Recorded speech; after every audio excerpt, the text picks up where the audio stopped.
రంగాపురం అనే గ్రామంలో సోమయ్య, లక్ష్మి అనే భార్యాభర్తలు ఉండేవారు. సోమయ్య, లక్ష్మి చాలా పేదవాళ్ళు. వాళ్ళు తమకు ఉన్న పొలంలో టమాటా పంట పండిస్తారు. టమాటాలు చాలా బాగా పండుతాయి. పంట బాగా పండిందని సోమయ్య, లక్ష్మి సంబరపడిపోతారు.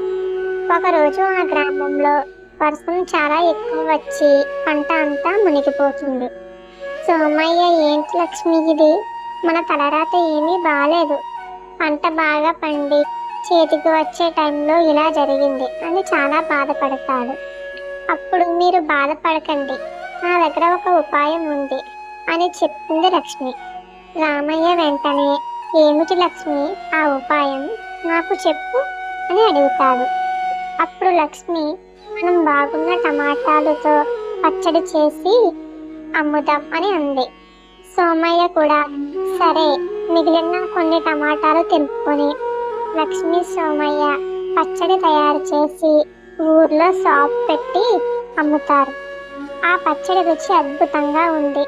ధర కూడా చాలా తక్కువ ఉండడంతో అందరూ కొనుక్కుంటారు.